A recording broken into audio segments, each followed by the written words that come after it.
Halo, selamat siang. Assalamualaikum warahmatullahi wabarakatuh. Ya, berjumpa lagi dengan saya teman-teman di mata kuliah Akuntansi Keuangan Lanjutan 2. Oke, teman-teman, kemarin kalian semua sudah menjalani UTS ya, teman-teman ya. Sekarang kita kembali lagi kuliah ya, teman-teman. Nah, setelah UTS ini kita akan membahas masih sama seputar partnership atau persekutuan, tapi kita mulai membahasnya di likuidasi, teman-teman. Nah, sebenarnya pasti istilah likuidasi buat teman-teman sendiri sudah tidak asing ya, udah sering mendengar. Mungkin waktu di semester sebelumnya juga sudah sering mendengar kata likuidasi. Nah, sebenarnya apa sih likuidasi itu? Nah, secara gampangnya sendiri untuk likuidasi itu adalah suatu proses berhentinya kegiatan operasional di dalam perusahaan, teman-teman. Nah, ketika ada likuidasi yang terjadi, maka apa sih yang harus kalian lakukan dan bagaimana prosesnya? Nah, proses likuidasi sendiri itu kalian harus melakukan konversi aset non kas menjadi kas. Jadi kalau misalkan masih ada aset non kas, misalkan berupa persediaan, kemudian berupa peralatan, bangunan, tanah, itu harus dikonversi terlebih dahulu menjadi kas. Misal kalian bisa melakukan penjualan aset tersebut. Nah, langkah selanjutnya yaitu adalah kalian mengakui keuntungan dan kerugian. Kemudian juga ketika kalian ingin melakukan likuidasi, kalian harus menyelesaikan kewajibannya terlebih dahulu kepada pihak ketiga. Kemudian juga kalau misalkan kalian mendapatkan pinjaman dari kawan kalian, itu juga harus diselesaikan dulu, baru nanti kalau ada sisa baru kalian distribusikan. Itu adalah secara umum untuk proses likuidasi secara simpelnya. Nah, di sini ada sebuah contoh yang sangat sederhana sekali ya, teman-teman ya. Ini ada neraca per 31 Desember 2020. Di sini ada Rina sama Ayu di sini.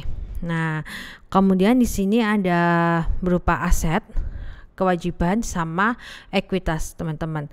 Di sini ada kasnya sebesar $10.000, kemudian ada piutang bersih, ada persediaan, kemudian ada aset tetap. Totalnya ada di sini 110. Kewajiban sama ekuitasnya juga sama di sini. Totalnya adalah 110. Nah, di sini diasumsikan Rina sama Ayu ini melakukan likuidasi, teman-teman, dan dia sepakat untuk membagi laba dan ruginya itu sebesar 70% dan 30%.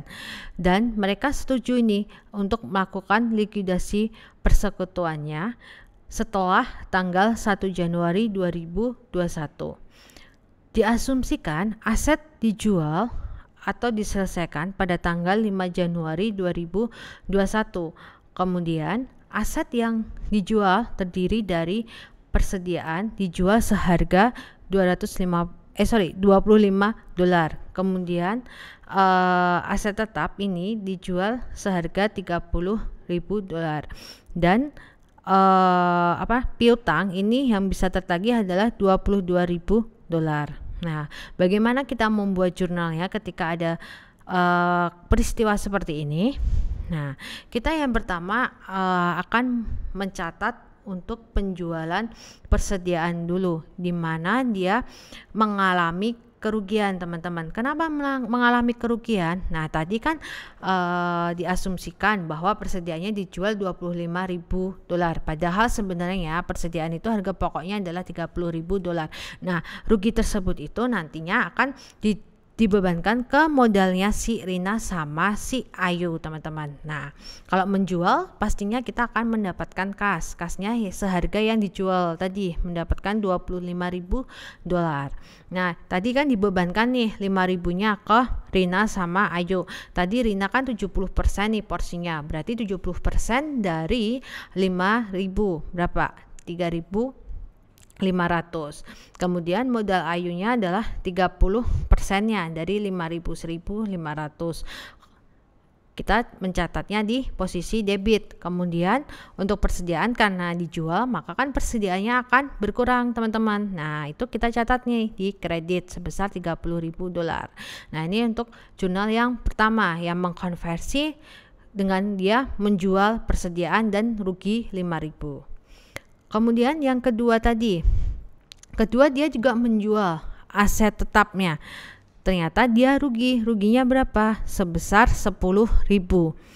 Tadi kan diketahui bahwa aset tetapnya itu adalah 40.000 ya teman-teman ya. 40.000 dijualnya cuma 30.000, rugi 10.000. Nah, yang 10.000 ini juga sama seperti yang sebelumnya, dibebankan ke modalnya Rina sama si Ayu ini. 70%-nya berarti 7.000, Ayunya 30%-nya 3.000. Nah, dia akan mendapatkan kas dari penjualan aset tetapnya sebesar 30.000. Aset tetapnya karena dijual, pasti kita mencatatnya di kredit karena berkurang sebesar 40.000. Sama ya penyelesaiannya untuk yang penjualan aset tetap dengan tadi yang persediaan.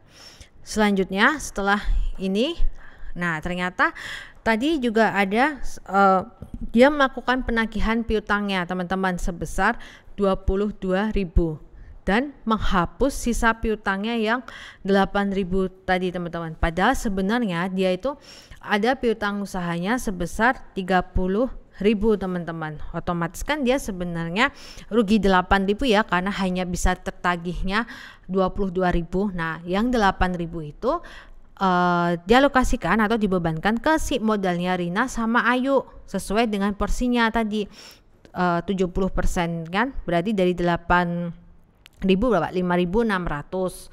Kemudian untuk si Ayu 30%-nya dari 8.000 2.400. Nah, setelah itu kasnya kita catat di debit karena dia melakukan penagihan piutang ya, otomatis akan mendapatkan kas 22.000. Karena sudah ditagih, maka piutang usahanya akan berkurang. Kita catatnya di kredit sebesar 30.000.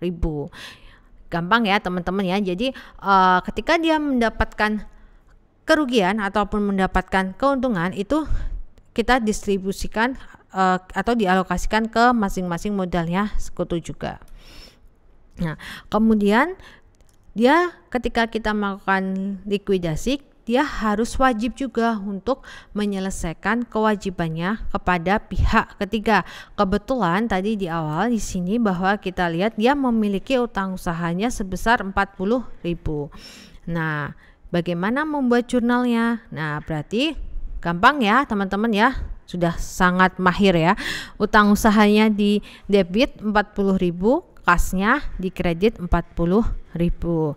Udah selesai nih ketika dia membayar kewajiban kepada pihak ketiga. Nah, ternyata dia juga punya utang nih kepada si Rina, teman-teman. Nah, berarti dia juga harus menyelesaikan nih. Nah, pinjaman dari Rina tadi kita catat juga di debit 10.000, membayarkan kasnya berkurang juga 10.000. Sudah selesai kan semua kewajiban kepada pihak ketiga dan kewajiban kepada sekutunya sudah dibayar. Kemudian yang selanjutnya yaitu adalah mendistribusikan kas kepada sekutu.